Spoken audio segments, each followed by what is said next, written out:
So, good morning, good afternoon mga idol kalapatid sa Adlaw TV official. So, ngayong hapon is may gagantipalaan na naman tayong kaibigan na panshir dito lang sa lugar ko.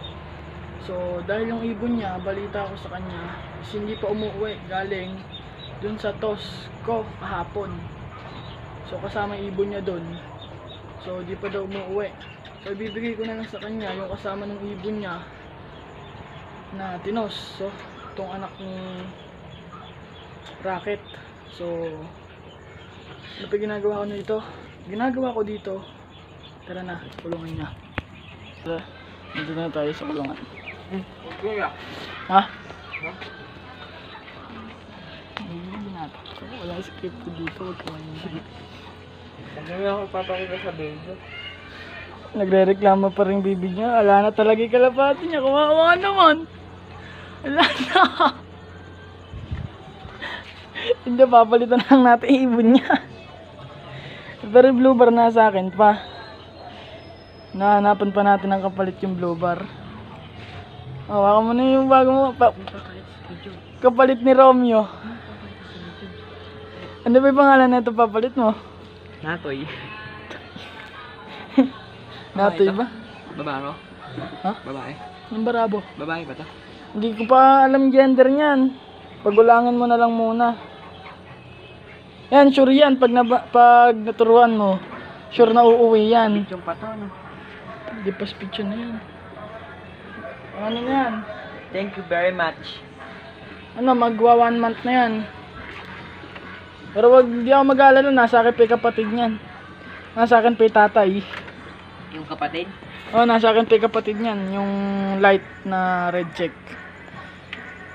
Pero hihintayin pa daw niya yung ibon niya. Baka bumalik si Romeo, nagpahinga lang. Nagpahinga. Nagpahinga ng isang araw, no? At sabihin ko lang sa kanya, pinakamalayong toss nito, Santa Fe. No, kung saan na massacre si Punong Ministro. Pero may dalawa siyang survivor, anak ni Gemstone. Bumalik na yung kalapati niya ngayon, isang buwan nang nakakalipas.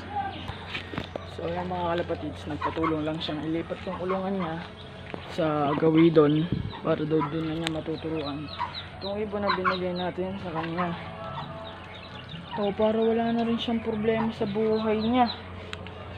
No?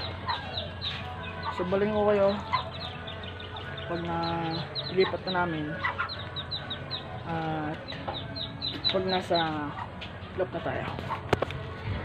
Maidla yan, bumagsak kami ng saresa din eh. Ito yung mortal kong kaaway sa buong buhay ko, langgam. Ito, dami. Ba't yan? Mawawala na yan. Sample lang natin. Dito sa puno. Lumilipad na. Huwag mo ubusin dyan. Ito po yung main event. Dito pa yan. Dito sa puno. Yan, tara na. Nailipat naman na natin yung kulong. Nailipat na.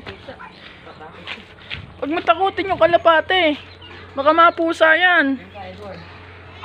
Ay, ganda pala nung pangalan ng pusa, Edward. Pero yan, hihintay pa rin niya yung kalapate niya. No. So, matyaga naman umuwi kalapate niya sa dalawang beses nating toss sa kanya. Pangatlo lang yung malayo na yun. Lado na bigla lang siya. Shhh! Sige na, meow meow. Balikan ko kayo pag nasa lap na ako. Pa. So ayan, tinignan ko lang. So ito, yan, ibigay ko na yung ibon sa ating tropa. So sinabi ko naman sana alagaan niya na mabuti at sana maturuan niya para yun na yung kasabay itutos ng mga ibon natin next year, no? So yun na lang para sa hapon at para sa araw na to. See you next vlog.